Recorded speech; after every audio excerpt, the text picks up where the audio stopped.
Ailson Lino.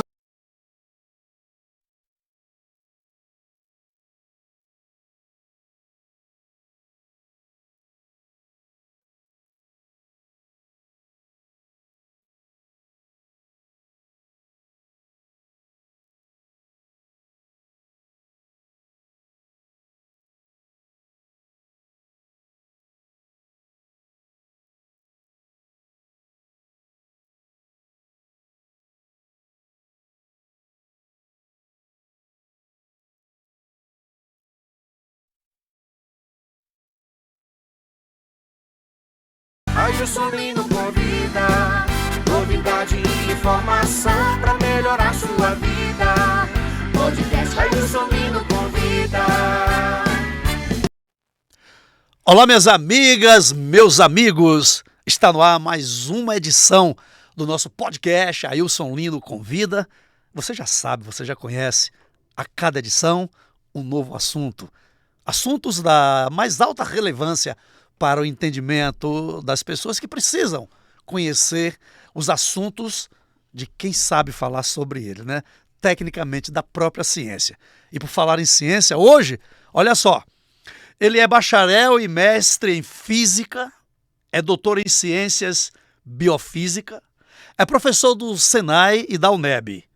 Ele também é membro da Sociedade Mundial de Sistemas Complexos, coordenador adjunto da área interdisciplinar da CAPES. Está conosco o doutor Marcelo Moretti. Olá, doutor Marcelo, muito obrigado por atender aqui o nosso convite. Estamos aqui muito felizes em tê-lo aqui no nosso podcast, onde nós vamos discorrer por vários assuntos de tanta relevância para a nossa sociedade. Muito obrigado, seja muito bem-vindo. Obrigado, eu que agradeço de estar aqui hoje, que eu acho que é uma oportunidade enorme para todo mundo, né? Porque a gente pode trazer informações de forma bem ampla e simples para realmente a população ter alguma informação a mais. Que bacana. O que, na verdade, despertou seu interesse em física e biofísica e como sua trajetória levou até a saúde? Então, eu desde criança queria fazer física, eu não quis fazer outra coisa. Eu sou uma das poucas não, mas eu sou uma das pessoas que foi fazer física porque queria fazer física. Muita gente vai fazer física porque depois vai querer fazer engenharia, não sei o que. Não, eu queria fazer física. Eu fiz física e aí no meu mestrado eu comecei a trabalhar desenvolvendo um programa de computador para analisar proteína. E isso me levou a fazer um doutorado no Instituto de Biofísica, Carlos Chagas Filho, no Rio de Janeiro, onde eu acabei entrando mais na questão biológica da coisa, né? Trabalhando mais na questão biofísica e trabalhei no meu doutorado em cima de proteínas, de compreensão de como são as proteínas, quais são as funções delas e como é que elas saem de uma sequência de aminoácidos para uma proteína de fato, que é uma coisa globular, pequenininha, né? Compacta. E como eu fui parar na saúde, no meu doutorado a gente trabalhou em algumas coisas, questões de fármaco, muito en passant, né? A gente estudou algumas possíveis moléculas para inibir algumas doenças, e isso ficou lá no passado. Aí quando eu voltei para a Bahia, eu estava sozinho. Você chegar na Bahia em 2000 e olhar para o lado e ver, na época eu estava em Feira de Santana, eu não teria onde trabalhar, não teria com quem, né? E aí eu comecei a migrar para aquilo que eu sabia, que era trabalhar em física, então eu comecei a trabalhar mais com sistemas complexos. E, passados uns anos, um amigo meu me perguntou se eu poderia orientá-lo no doutorado sobre dengue. Eu falei, ótimo. Bora. E aí, com isso, eu entrei na área de saúde, foi mais ou menos assim, foi tudo muito aleatório, eu fui para onde estava indo as coisas, porque eu já trabalhei com astrofísica, com economia, com qualquer área, porque sistemas complexos trata disso, é você usar ferramentas da física para tratar de assuntos da vida real, né? Aí pode ser qualquer área. Mas eu prefiro trabalhar mais na área de saúde, que é uma coisa que me dá um prazer um pouco maior. Então, nesse caso, né, a sua atuação nos sistemas complexos, que contribuiu para as pesquisas nas epidemiologias, né, nas epidemias, epidemiologias, etc. Isso. E tal. E me fala mais um pouco sobre esse assunto, Então. e inclusive em certas descobertas que as continhas complexas levam, né? Pode ser. Eu disse, né, eu trabalhei com dengue, usando técnicas de sistemas complexos para analisar como é que era o comportamento da dengue. A ideia era prever como é que seria a dengue mais à frente, mas a gente tratou muito mais de como é a evolução da dengue usando técnicas mesmo de física, técnicas matemáticas, né? Aí veio a pandemia, né? Dia 16 de março de 2020, eu estava dando aula, eu terminei minha aula, depois tive um momento maravilhoso lá pela tarde e voltei para casa à noite. E quando eu cheguei em casa, começou o lockdown, que era 17 de março de 2020. Aí eu falei, para que eu estudei? Eu estudei para quê? Vai servir para quê? Tudo que eu estudei, se eu não puder ajudar as pessoas. E, além do mais, eu tenho uma relação grande com o Brasil por conta da CAPES, né, que é a Coordenação de Apoio a Pessoal de Ensino Superior, quer dizer, onde se julga mestrados e doutorados no Brasil. Lá na CAPES eu cheguei a criar um grupo de amigos muito grande e muito diferenciado, né? Então eu tenho amigos no Brasil todo, literalmente em todos os estados, mas principalmente em todas as regiões do país. Aí eu consegui, eu estava a fim de fazer coisas para a pandemia, né? Para tratar, para informar a população. E aí eu me juntei com um amigo meu da UNB e a gente começou a montar uma equipe. Aí a equipe basicamente fui eu que montei. Eu montei com um ex-diretor da Escola Paulista de Medicina, que é muito meu amigo, que é o Fúvio Scorza, com o professor da Universidade Federal de São João del Rei, que é o Tunico, Antônio Carlos de Almeida, entre outras pessoas. Aí tem um aluno meu, tinha uma outra pessoa lá da UNB também trabalhando, e a gente montou uma equipe para tratar os dados e ver como estava a pandemia, né? Então, acho que o início da história mesmo começa aí. E o mais legal é que todo esse pessoal pensou no seguinte: eu não quero melhorar meu currículo, agora eu quero contribuir com o Estado para diminuir as possibilidades de ter um surto ou melhorar a forma de atuar contra a pandemia, né? E nesse ínterim, a gente chegou num momento que estava meio travado o negócio. Então aí eu pensei, poxa, isso aqui parece ciência das redes complexas, que é uma parte dos sistemas complexos. E eu tenho um grande amigo meu que é um dos maiores nomes mundiais em redes, que é o professor José Fernando Mendes, da Universidade de Aveiro. Aí eu liguei para ele, falei, Zé Fernando, vamos fazer um trabalho sobre Covid? Ele, bora. Aí a gente fez um trabalho sobre Covid com os dados do Brasil e Portugal, onde a gente considerou os superdisseminadores, né? As pessoas que têm mais contato, que são as pessoas que mais vão... viajam, que mais têm contato com pessoas. Então, essas pessoas têm muito maior probabilidade de contaminar, Sim, se elas forem contaminadas. Claro. E a gente fez um estudo com isso. Nesse estudo, o que a gente viu? A gente viu que professor, que motorista de ônibus, que policial, gari, eram pessoas que tinham muito contato e que deveriam, então, ser vacinados antes. Pessoa da área de saúde também, que está nos hospitais. Pessoal da saúde já era meio que óbvio, né? Elas são as primeiras pessoas que vão ser vacinadas. A gente sempre esquece da pessoa da saúde porque ela já automaticamente seria. Óbvio, né? Da saúde. Não, mas é erro meu mesmo. Eu deveria ter pensado isso. Aí a gente mandou lá um trabalho, ficou lá num repositório internacional, e esse trabalho chegou na mão do governo da Bahia. Tá? E aí, de uma forma, acho brilhante, o governador de então, ele foi para a televisão falar sobre essa possibilidade. Aí depois o governador de São Paulo imitou, E com isso virou o protocolo de vacinação brasileiro. E o senhor enfrentou certamente alguns desafios, né, aí na pesquisa e na criação da vacina contra a Covid, que veio sair um pouco depois, já que a pandemia já estava instalada, né? E quais foram essas dificuldades, essas que o senhor teve, sua equipe, e quanto tempo depois essa vacina já estava disponível para a população? Tá, Sobretudo a brasileira, né? A vacina que a gente desenvolveu, ela ficou no primeiro no estágio 1, que ela não passou da fase 1. Ela não passou da fase 1 por conta de questão de verba mesmo. Mas assim, o desenvolvimento das vacinas no Brasil, se você pensar assim, se você olhar, você vai ver que todas as vacinas, as principais vacinas, talvez tirando a Sputnik, que é russa, e a cubana, todas elas tiveram participação de cientista brasileiro, né? A Moderna foi testada aqui, não foi utilizada aqui, mas foi testada aqui. A Pfizer foi desenvolvida com participação de brasileiro. A AstraZeneca foi desenvolvida aqui, aquela outra, como é que é?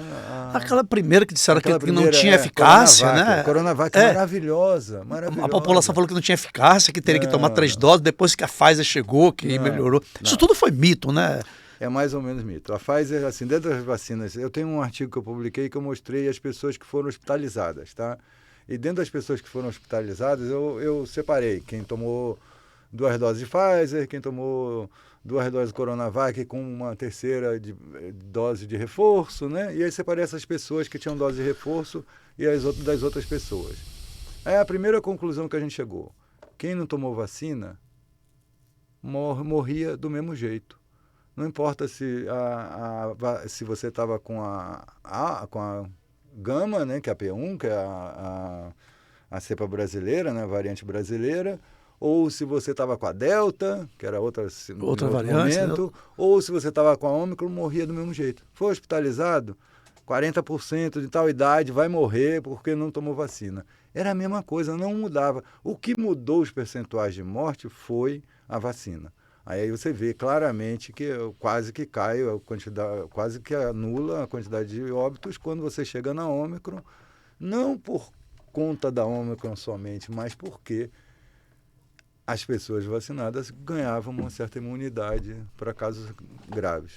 Houve muita restrição, eu diria não, resistência do povo brasileiro inicialmente em tomar essas vacinas, com aquele mito de que a vacina não cura, que não sei o quê. Os senhores enfrentaram essa dificuldade, né? A gente está num mundo meio esquisito hoje em dia, né? A gente vem agora num momento, desde 2000 e pouco, né, quando um inglês picareta, literalmente, um médico inglês, fez um estudo, falseou os dados e disse que a vacina para sarampo causava lá uma doença qualquer. E era mentira aquilo.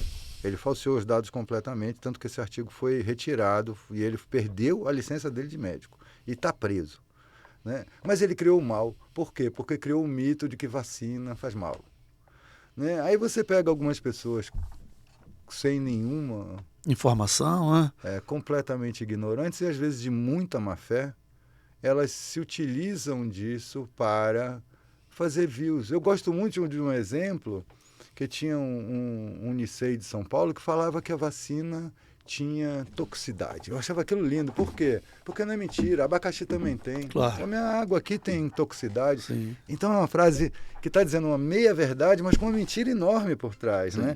Ele falava isso e o que eu conseguiu com isso? Ele morreu de Covid. De Covid. Eu fiquei feliz por isso ter acontecido, porque é uma ironia saudável. É verdade. Né? E as pessoas que eu defendia, eu falava, o cara morreu, bicho, você está seguindo ele. Por conta de uma fala dele, também ele matou muita gente, né? Matou muita gente.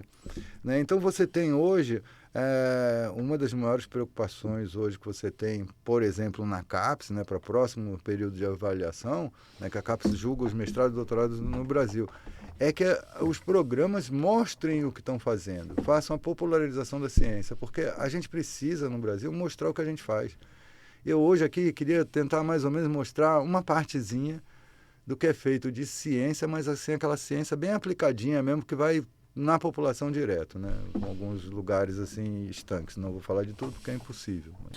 A importância, doutor Moretti, lógico, das pesquisas de vocês cientistas, sobretudo aí nas criações, na descoberta das vacinas, para erradicar tantos males que assolam a humanidade, elas já são assim meio que previstas por vocês através daquela complexidade das contas que vocês fazem. Parece que você teve uma previsão antes Então, eu lá da em Covid, 2020, né? não, antes Fala da sobre Covid, isso pra gente. Eu lá em 2020, em agosto de 2020, eu vi isso há pouco tempo, por isso que eu sei que foi em agosto. Eu peguei, entrei no IBGE e qual é a população exata agora, neste momento? Isso em 2020. 2020. Tinha 6 meses de Covid. Aí eu peguei aquela população, fiz uma continha e falei, vai morrer pelo menos 700 mil pessoas. Tá no Brasil. YouTube, no Brasil.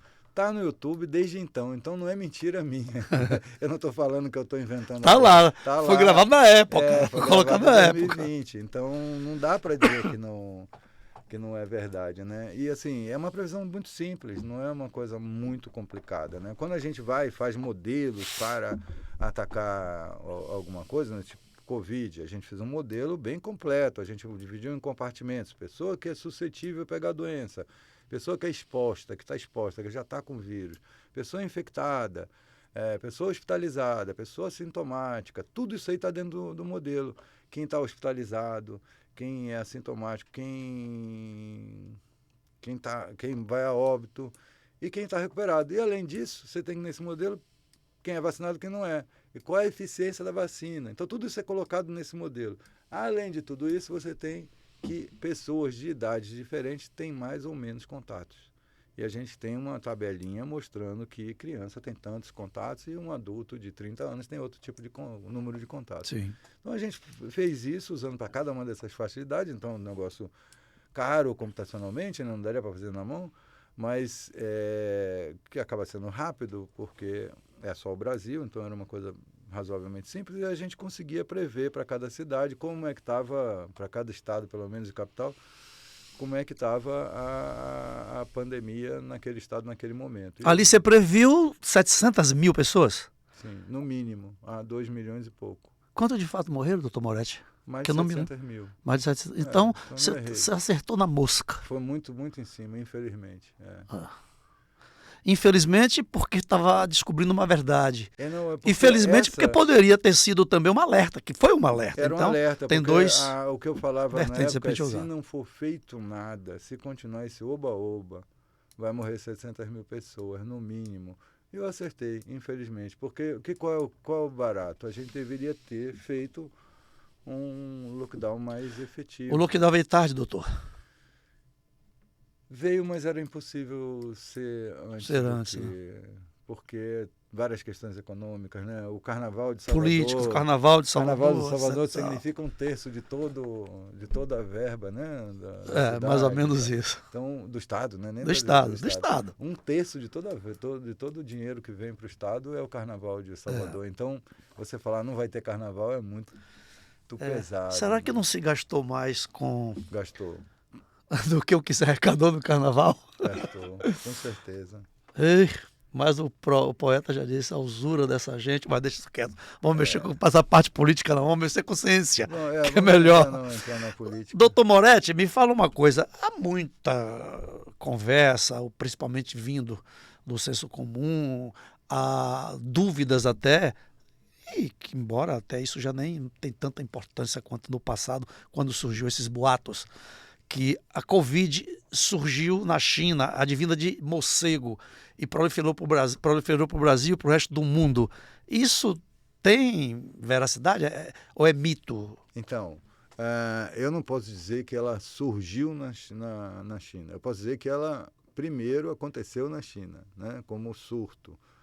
É bem possível que tenha vindo de um morcego, passado por outro bichinho e depois contaminou o humano. E assim, o primeiro surto é em Wuhan, na China. E qual é o barato de Wuhan? Qual é a questão de Wuhan? Wuhan é uma cidade enorme, maior do que muito país, né? Tem mais gente do que muito país.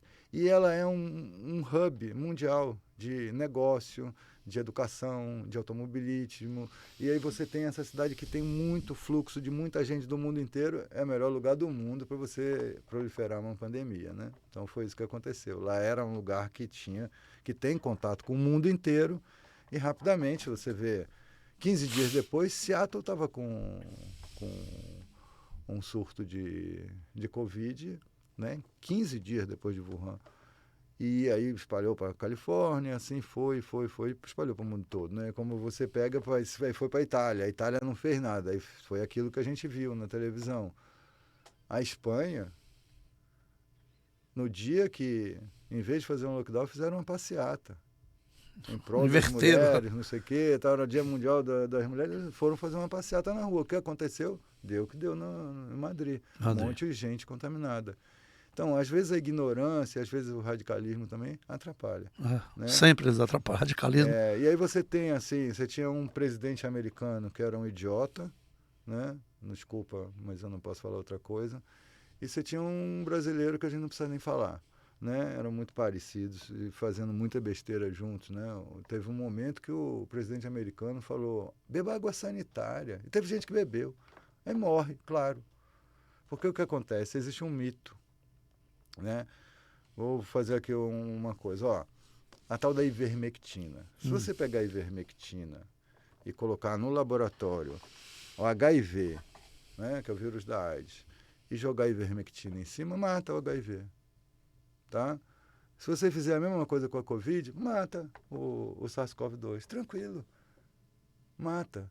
Mas água sanitária também mata. Mata todo, tá? O organismo todo. Mas só que o que acontece? A ivermectina não tem caminho para matar o vírus dentro do corpo humano. É uma concentração muito elevada para você matar esses vírus. Então, é uma baita de uma mentira usar a ivermectina para Covid. Não contribuiu para nada a ivermectina. Contribuiu para não ter piolho.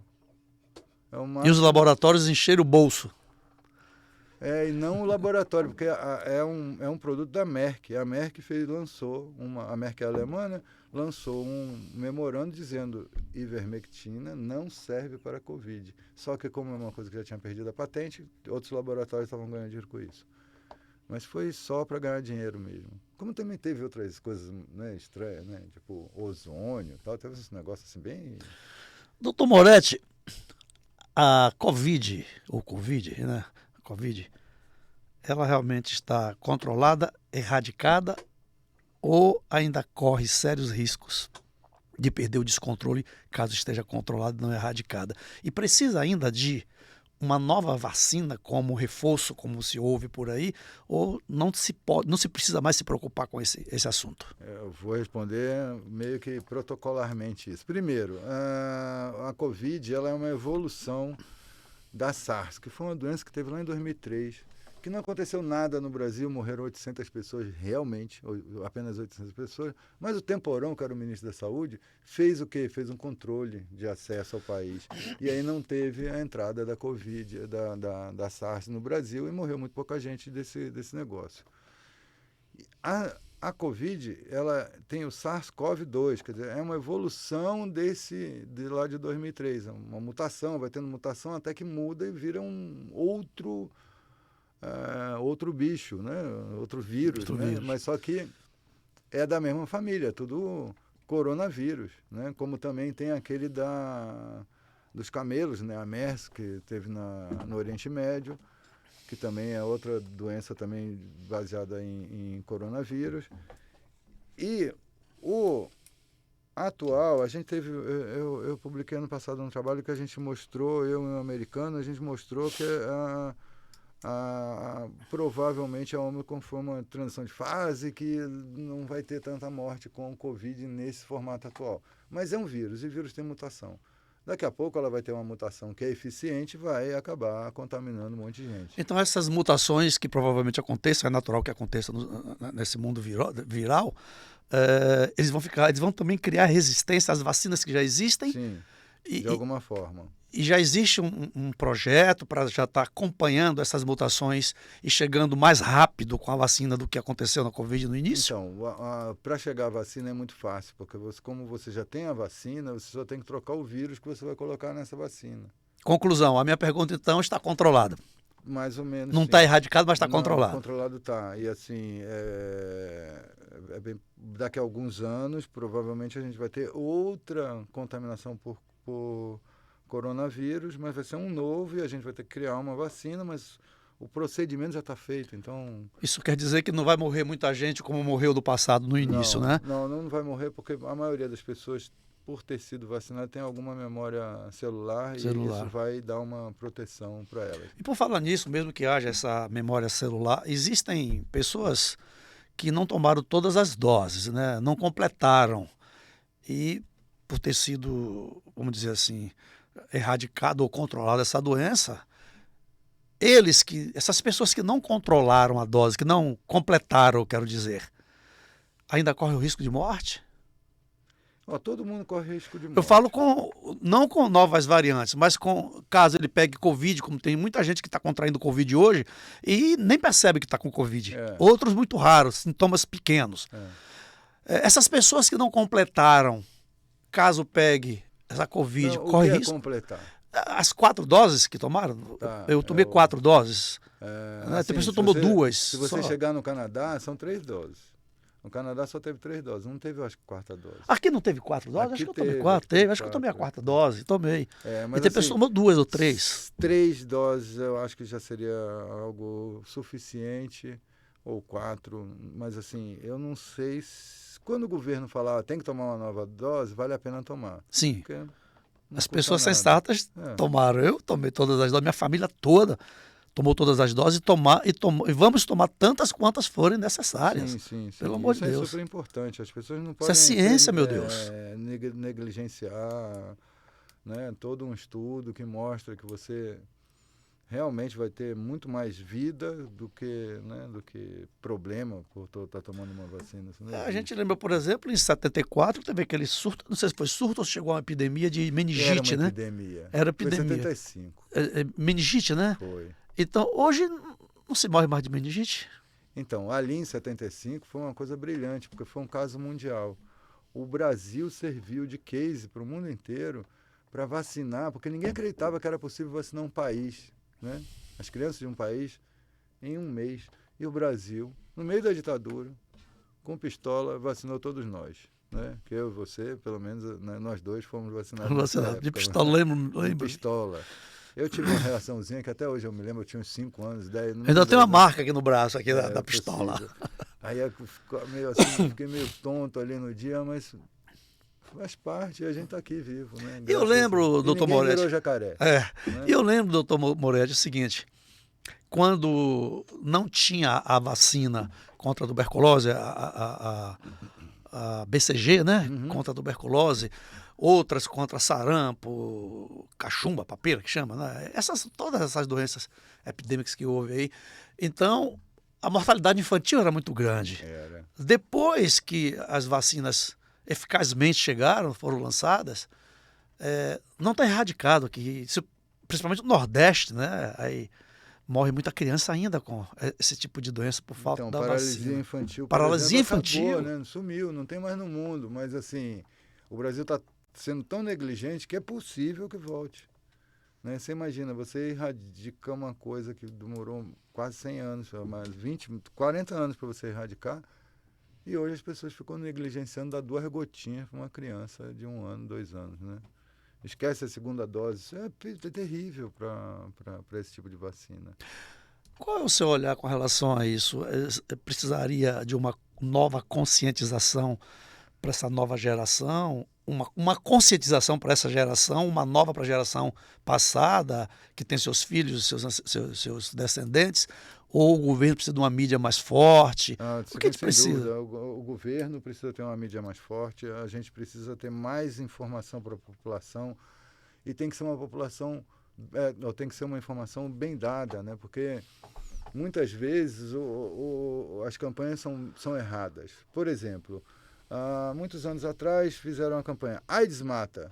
Cara, isso não entra na cabeça de ninguém. Você falar isso aqui mata, você já tem tanto problema que você já sublima isso do teu cérebro e deixa para lá. Você tem que fazer uma campanha e falar, olha, você tem que se proteger, porque é perigoso. Mas não pode fazer AIDS mata, porque isso não serve, não chega nas pessoas. Porque as pessoas vão morrer de qualquer forma. Essas políticas públicas, né, eu vou assim, fazer um comentário rápido, eu não quero entrar nessa questão de política, mas o que acontece? Tem que se fazer uma campanha, Zé Gotinha, etc e tal, Sim, ou seja... uma coisa lúdica, né? O Zé Gotinha. Não é? Coisa lúdica para... Colocar arma para Zé Gotinha, isso é coisa de maluco. Isso é coisa de bandido. E agora, miliciano. por que é que então, gente, precisa... O que a gente pode fazer para conscientizar as pessoas, por exemplo, os casais? As pessoas se casam, vão ter filhos. Existe, gente, uma coisa que já está organizada. As vacinas, ó, com tantos meses é tal vacina, com tantos anos é tal vacina. Mas por que é que pessoas ainda negligenciam e não dão essas vacinas? Será que não podia amarrar alguma coisa, tipo escola, alguma coisa, ó, caderneta de vacina? Ainda tem essa... Era obrigatório você chegar no colégio, qualquer colégio, quando nós éramos crianças, tinha que levar a carteira lá e mostrar, tá vacinado, senão o pai tava com problema. Pois é, não sei se hoje ainda existe isso, até porque os meus filhos, os meus netos não passam por isso, porque eles são rigorosamente vacinados, seguem toda a cartilha da vacinação, porque isso é o óbvio. Isso é o mínimo, né? É o mínimo que se faz, que se pode fazer. E ainda tem outras, né? Tem essas HPV que você tem que buscar também vacinar as crianças. Pois é, HPV agora, menina de 9 anos, a partir de 9 já pode. Isso. A gente precisa massificar. E todo mundo, claro, essa aí, às vezes, você tem umas que são pagas, mas se der para pagar, pague. Se não der para pagar, busque no SUS, que sempre é melhor no SUS. Por que sempre é melhor no SUS? Porque a vacina do SUS é mais nova. Tem aquele povo criado com TOD, né, que leva o filho, dá banho de água mineral quando o filho nasce, esse tipo de coisa assim, alucinada. Aí, com a água Perrier, sei lá qual é a água que vai usar, aí fala, não, vou levar meu filho na clínica particular para vacinar, porque a vacina dá menos reação. Claro, é velha. Tá quase vencendo. É óbvio, se dá menos reação, porque não tem eficácia que tem aqui da reação. Né? Então as pessoas, aí eu estou falando, não depende de nível social, isso é uma coisa de informação. A pessoa leva e ainda acha que tá bonito. Não, meu filho não tomou vacina no posto, né? Posto. Até acha que tá depreciando ter tomado no posto. Pelo contrário. Pelo contrário. É a melhor vacina que tem, porque é uma vacina que é trocada toda hora, porque é usada o tempo inteiro. Né? A do grande coisa particular, tá lá, guardada, congeladinha, ela vai ser tirada ali, quem sabe. E ninguém nem questiona a data de validade, vai lá... Não, a data de validade deve estar dentro, mas assim, ela tá mais velhinha, porque no postinho toda hora tá trocando, porque toda hora tá usando. Se ela tem validade de 2 anos, já tem 1 ano e 9 meses, pô, acabou, já tá velha, pô. Foi, né, já tá, é bem melhor, uma que tá lá com 3 meses. Né? Doutor Moretti, ainda voltando essas velhas epidemias, né, que houve, aí como a meningite e tantas outras que a humanidade já passou aí ao longo desse século passado. A tuberculose, por exemplo, quando a criança toma o BCG, a BCG, ela fica imune pro resto da vida? Né? Eu tô te perguntando, ela fica? Fica. Qualquer tipo de vacina, claro, não estou falando de Covid que vem com novas, como a gente falou ainda há pouco, mas essas infantis, como sarampo, etc. Fica imune mesmo com a única... Depende muito do tipo do vírus. Às vezes você tem um vírus ou bactéria que ele tem uma proteção. Ele tem uma proteção para não permitir que mude o DNA dele, ou o RNA. Então essa proteção faz com que o RNA seja sempre o mesmo. Então aí, se você tem imunidade por essa sequência aqui, já era. Aquela sequência nunca vai te atingir. E como essa doença tem a mesma sequência e sempre teve, né? A varíola, né? Por exemplo, a varíola, você toma a vacina que originalmente foi uma vacina para boi, para a primeira, né, para varíola. E ela serve para todo mundo, porque é a mesma sequência, entendeu? É a mesma sequência, então você pode usar a mesma vacina para todos, então você nunca vai pegar varíola, porque você tomou a BCG, por exemplo. Entendi. Nós vamos falar daqui a pouquinho sobre o CIRAG, né, essas doenças respiratórias, mas te fazer uma pergunta aqui bem leiga. Gripe e resfriado, ou um ou outro, se são iguais, são diferentes. Normalmente o povo fala que eu peguei uma gripe, eu peguei um tipo de vírus. Isso. Né? Aquele vírus eu vou me curar com algum tipo de remédio, eu vou pegar outra gripe, mas nunca o mesmo vírus. Isso é verdade? Ou é? Então, primeiro você não cura a gripe com remédio, porque como é uma virose se cura você com você mesmo, né? Então você chega na Inglaterra, sabe qual era o tratamento que o médico dava para a Covid? Vai para casa. se parar, se ficar ruim a respiração, volte aqui. Se tiver com febre, toma remédio. Acabou. Não tinha negócio de tomar antibiótico, tomar nada. Não tomava nada. Era o corpo que É ia o corpo que tem que decidir. decidir. Né? Claro, você não vai deixar torrar, então você toma um remedinho para não ter febre. Né? Você está lá, começou a ter febre, toma um remédio. Se está com falta de ar, vá para o médico, porque aí realmente você está entrando num problema mais sério. Então Mas aquele vírus que eu peguei, uma gripe no ano passado, ele já mudou. Ele já mudou, Ele ele- já fez a mutação dele, já mudou, então ele já vai estar um outro vírus. por isso que eu peguei a gripe de novo, porque Pois porque é, eu estou só- imune ao vírus passado. Mas só que ele já Ele mudou, houve a uma mutação uma dele mutação. É muito rápida. Ah, E assim, mas então eu não vou tomar vacina contra a gripe? Vai sim, porque você pode até pegar a gripe, mas vai ser muito menos pesada do que se você não tomar a vacina. e essa vacina não é tão importante, não é importante tão somente para os idosos. A vacina Não. contra a gripe é para todo É para mundo. todo mundo, tanto é que está disponível para todo mundo. Para todo mundo, que É uma antes, vacina antigamente era para super idosos. importante. A vacina para a gripe é super importante. Doutor, eu queria, na verdade, mudar um pouco de assunto e trazer uma novidade que o mundo inteiro sempre sonhou com esse momento. O mundo inteiro sempre sonhou. E graças a Deus e graças à ciência, aos cientistas assim como o Dr. Moretti, vocês já estão chegando lá. Já pode nos dar algum insight sobre a vacina contra o câncer, Dr. Moretti? Então, tem um monte de coisa sendo desenvolvida no mundo. E aqui na Bahia, no Simantec, liderado por Bruna Machado, está começando a ser desenvolvida uma vacina contra o câncer de mama.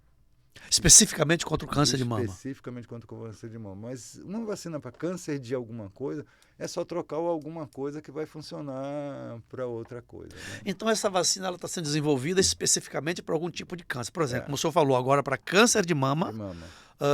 aí vai desenvolver para câncer de próstata, vai desenvolver para câncer de pulmão, Isso. de intestino, etc, etc. Então, a vacina ela está sendo desenvolvida para cada tipo de câncer. Isso. E o primeiro é o de mama. Principalmente, aqui o que a gente tá envolvido é no câncer de mama.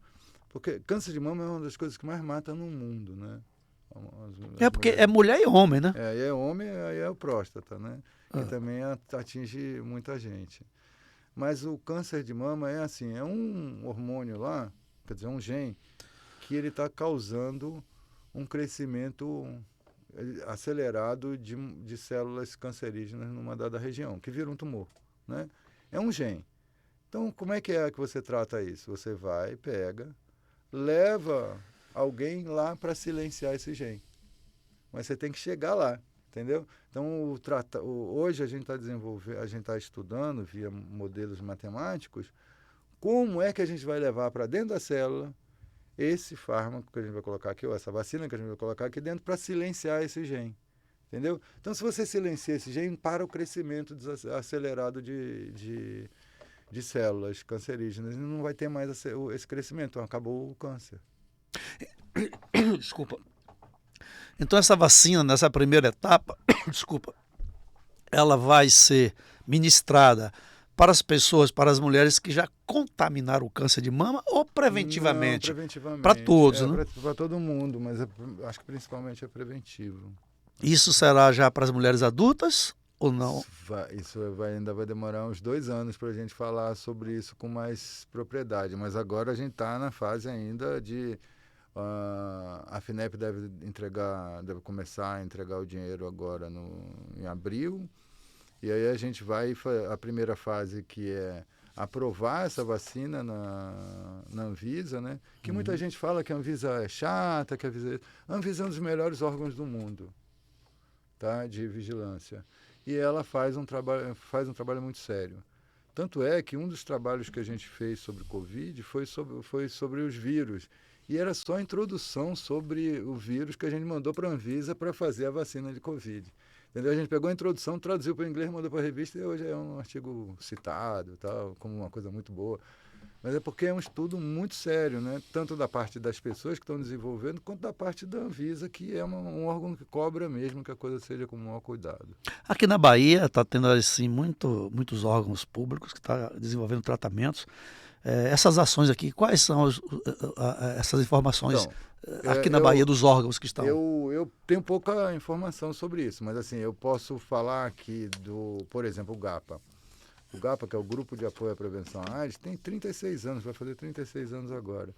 E é um órgão, uma ONG muito boa, que auxilia as pessoas com HIV ou mesmo sem HIV na informação, faz trabalho social, faz trabalho também de prevenção, mas a coisa da prevenção perdeu um pouco o foco, porque hoje você já tem alguns tratamentos, né? Você pode fazer para não pegar Covid ou não pegar AIDS que são tomar os remédios aí que eles têm hoje.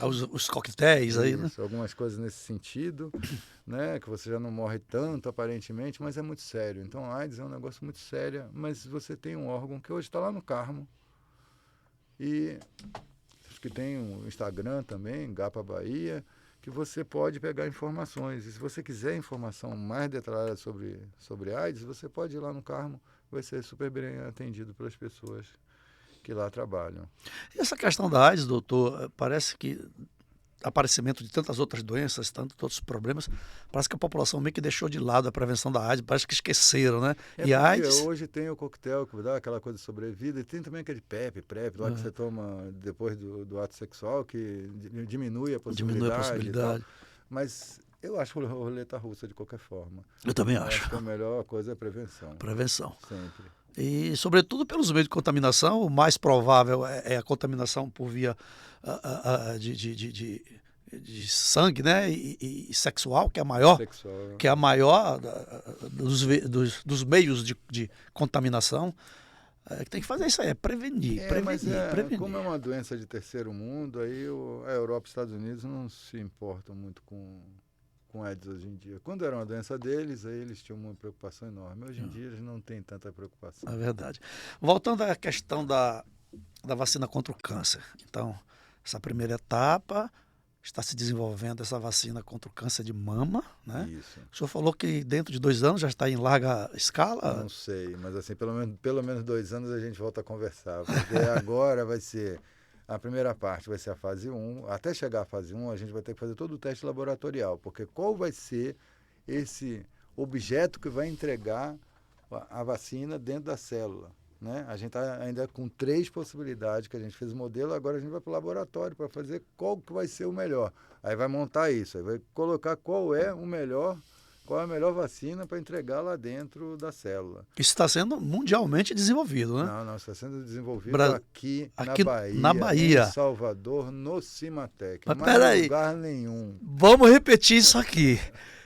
A vacina contra o câncer de mama está sendo desenvolvida no Brasil, na Bahia. Exatamente. Isso é lindo, isso é maravilhoso, isso é um orgulho para o nosso povo, né?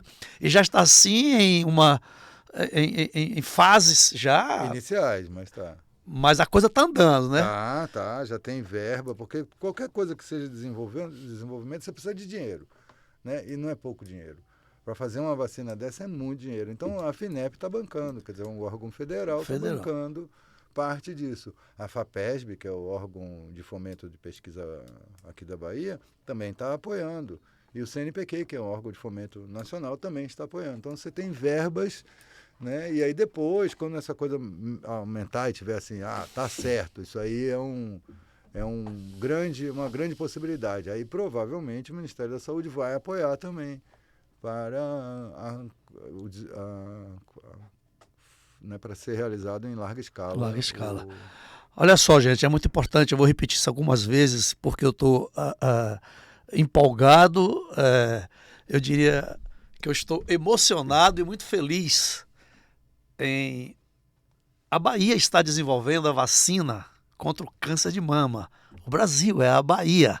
O doutor Marcelo Moretti está aqui, é um dos envolvidos nessa pesquisa, nessa ciência, e já está assim, em fase inicial, mas já está assim, caminhando a passos largos, né?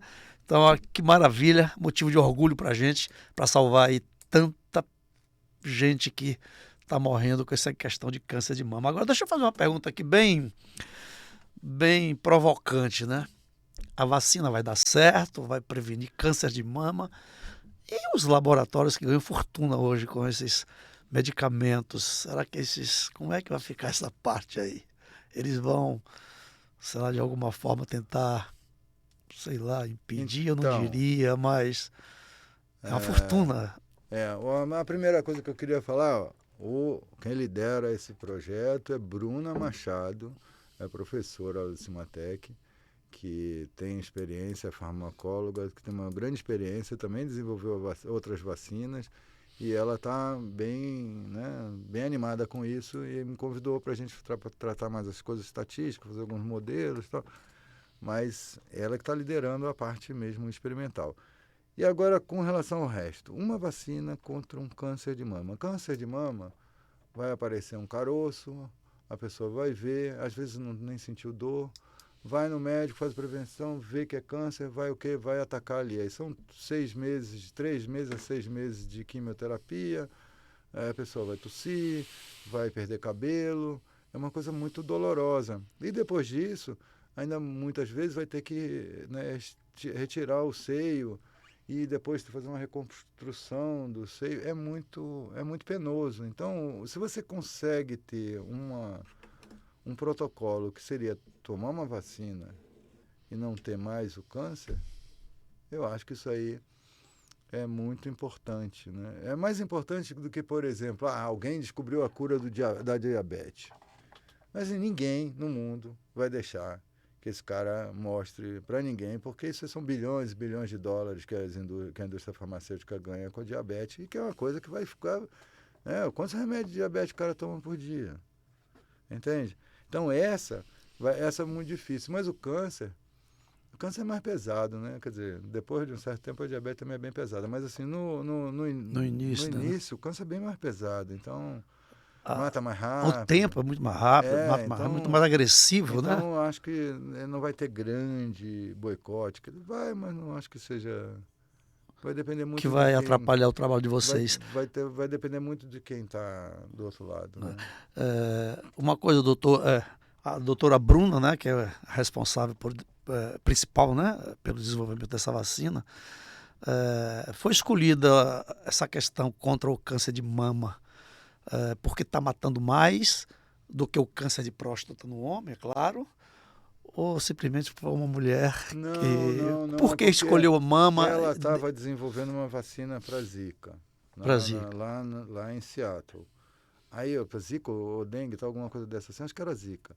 Aí veio a Covid, aí ela mudou para o desenvolvimento da vacina de Covid. Aí, como o protocolo é muito parecido, de certa forma, aí essa para o câncer de mama é mais fácil, porque você já sabe exatamente qual é o gene que você tem que atacar, tal, e aí fica um pouco mais... porque é mais fácil, entre aspas.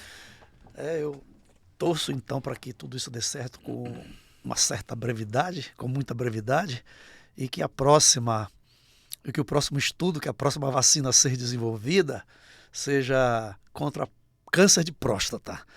E eu estou te trazendo até esse assunto aqui agora, doutor, essa minha fala, aproveitando esse momento que eu estou com um cientista aqui agora, até para falar sobre essa questão de câncer de próstata, né?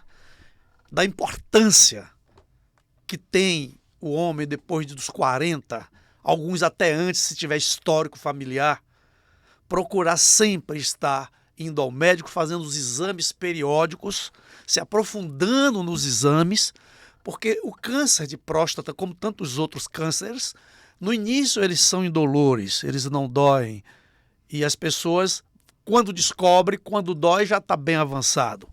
O que eu quero dizer com isso? Tenho 118 dias hoje que eu fui operado de um câncer de próstata. Eu descobri esse câncer em meados de agosto de 2024.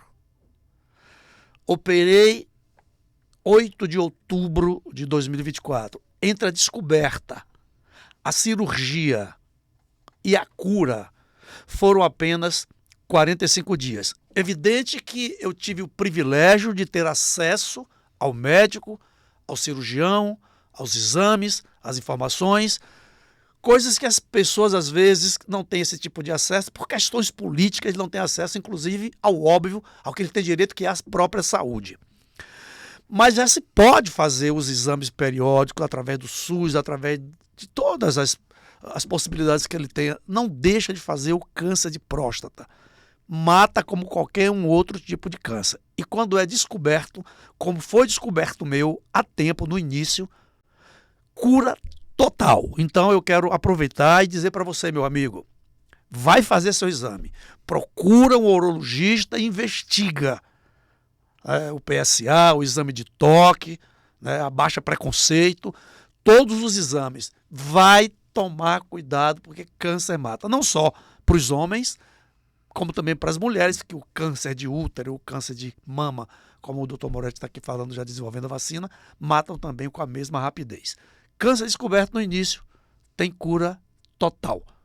Aqui esse desabafo, aqui essa revelação, mas no sentido de alertar a população que tome cuidado, doutor Moretti. Eu acho super importante. Eu acho que a gente tem que estar o tempo inteiro fazendo preventivo, fazendo exame periódico, né? Se você trabalha numa indústria, você já sabe que você vai ter que fazer, né? Várias empresas obrigam você a ter anualmente teu exame periódico. E aí você acaba descobrindo esse tipo de coisa com esses exames. Mas quem não trabalha numa indústria, numa coisa assim, seria legal, uma vez por ano, vai lá no urologista, faz um exame, pode ser só um exame de sangue, porque o PSA já vai te dizer que se você tem um PSA 0, alguma coisa, a probabilidade de você ter câncer é quase zero. Mas é muito importante que se faça. Como as mulheres têm que fazer o preventivo, todo ano tem que estar lá fazendo o preventivo, que é um exame chato. Aí por isso eu falo que hoje eu sei que está sendo desenvolvido um equipamento para melhorar a questão do preventivo. Está sendo desenvolvido pelo Instituto Patrícia Lordeiro, que é um lugar fantástico para a saúde da mulher. E lá a gente está desenvolvendo, junto com o CBPF, que é o Centro Brasileiro de Pesquisa Física, um novo protocolo para tratamento para preventivo de mulheres com uma forma muito melhor, sem ter colher envolvida, sem nada, sem ter que ficar com a perna para cima, uma coisa muito mais menos invasiva, eu diria, né? Menos invasiva e mais mais eficaz, talvez, né? Não sei, mas assim, mais humano. Mais humano, mais humano. Eu acho, por exemplo, eu estou falando assim, mais humano, desculpa te interromper, a ultrassonografia de mama, né? É outra coisa desumana. Aquilo ali é desumano, deveria ter algum outro. É a ultrassonografia que chama? Uma panqueca, aquele negócio. Rapaz, que isso? Coloca ali. Devia ter. Eu acho que o termo não é nem mais humano, é mais desenvolvido por mulher para mulher, porque quem desenvolveu essas paradas não foi mulher. É uma ciência completamente... Uma mulher não faria um protocolo de exame, nem uma... Mamografia. Aquilo é uma chapa de... Olha só, aqui a intervenção do nosso querido Big, que é o nosso diretor aqui do nosso podcast, ele realmente tem uma sacada muito bacana. E ele está falando aqui agora, Moretti, que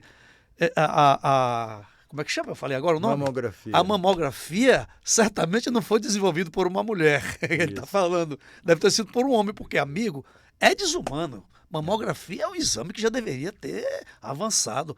O Papa Nicolau é outro. É outro, Papa Nicolau é outro. Gente, eu vejo inclusive mulheres fazendo. Vejo assim, eu tenho mulheres da minha família, irmãs, esposas, etc. Tal.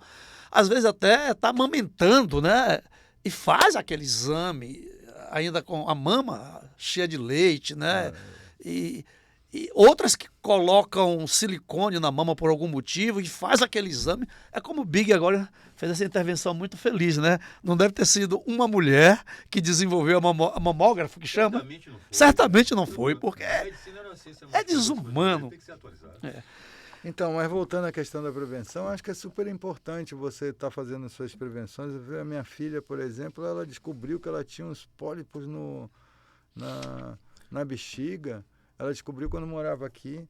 Aí ela mudou, né? Em 2021, 22, 22 ela resolveu ir embora do Brasil, foi para o Canadá e ela fez a operação lá para tirar esses pólipos, né? Ela agora só tem que fazer uma prevenção de não sei quanto tempo, mas é uma coisa assim, que ela achou uma possível coisa que viraria um câncer no futuro.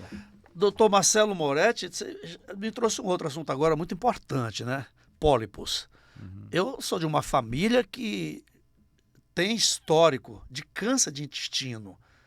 E é importante demais um outro exame chamado colonoscopia. É tão invasivo como esse que a gente citou, mas a pessoa vai estar anestesiada, não está sentindo nada, porque câncer de colo, de útero, câncer de intestino, amigo, tem que fazer a colonoscopia. Eu, por exemplo,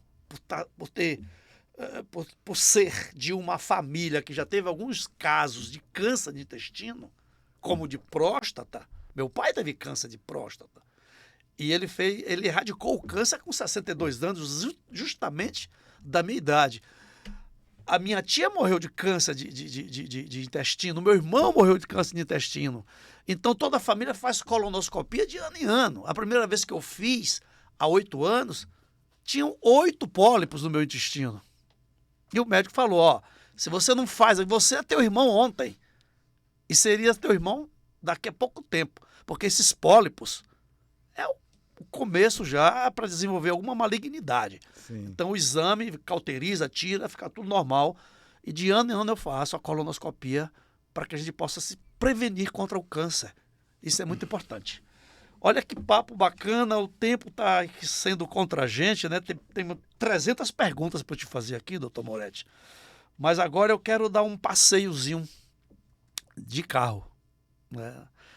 Certo. Esse passeio é nas cidades onde a gente atua, nos lugares onde a gente pode chegar e onde a gente quer ir. Porque eu quero dizer para você o seguinte, o maior meio de locomoção do brasileiro ainda é o carro. E isso a Chevrolet entendeu perfeitamente. Ela completa 100 anos no Brasil e está trazendo uma grande novidade para você. Para você que quer adquirir o teu carro novo ou trocar o teu carro por um mais novo ou um novo carro, o sistema consórcio Chevrolet te dá essa vantagem. E mais algumas com a inovação pela comemoração dos 100 anos de Chevrolet no Brasil. Primeiro, o sistema consórcio não tem juros. Você faz a programação da retirada do seu carro com exatidão, a curto, a médio ou a longo prazo. O consórcio, você concorre a um sorteio mensal para a contemplação. E tem o lance que existem várias modalidades. O primeiro formato é o lance livre, aquele que os consorciados ofertam o valor de lance que ele pode e quer. É livre, cada um. Os maiores lances serão os primeiros contemplados. Depois tem o lance fixo, onde a gente estabeleceu 30%. Não é 29%, nem é 31%. 30%. Nesta modalidade, todos serão contemplados com 30%. Igualdade de condição para todos. Mas se você não tem lance livre e nem tem uns 30% para lance fixo, não se preocupa com isso não. A gente resolve para você. Existe o lance embutido. O que é isso? Da própria carta de crédito, você tira um percentual que a gente te empresta sem juros e oferta de lance. É como minha avó dizia, é fritar o porco na mesma banha, né? Você faz um crédito de R$115 mil para comprar um carro de 100 mil, um Onix, por exemplo. Você oferta 15 mil, que é 15%, de lance da própria carta. Sendo contemplado, você tem 15 mil de saldo para comprar o seu carro. E o melhor, no aniversário de 100 anos da Chevrolet no Brasil, você concorre a um sorteio mensal de R$100 mil. Planos de 100 meses, R$100 mil que você concorre a esse prêmio. Tudo isso é preciso que você tome iniciativa. Tome o primeiro passo. Liga pra gente, procure o grupo New Chase e venha fazer o consórcio da Chevrolet. Ou através do meu próprio Instagram, Ailson Lino, eu chego até você e levo a chave do seu carro. Consórcio Chevrolet da fábrica para você. Pois é, doutor Moretti, a gente falando de coisas tão grandiosas, tão importantes, e a Chevrolet sempre está nos assuntos importantes. E eu tenho muitas perguntas aqui, uma outra, né? O senhor como um coordenador adjunto da área interdisciplinar da CAPES, né? O que é que impacta no cenário brasileiro essa área interdisciplinar na descoberta das infecções, etc. Pronto, e tal? Perfeita a pergunta. Se você olhar assim, a área interdisciplinar, para mim, eu estou nela desde 2007, na área, né? Trabalhando na área inter.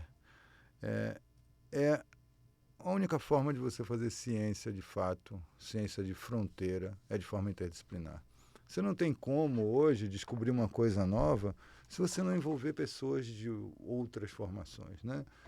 Você vê, por exemplo, nas pessoas que trabalham assim mais próximas comigo, tem o Hernani Pereira, que é um cara que faz redes complexas, tem o Thiago Murari, que é uma pessoa que veio de quê?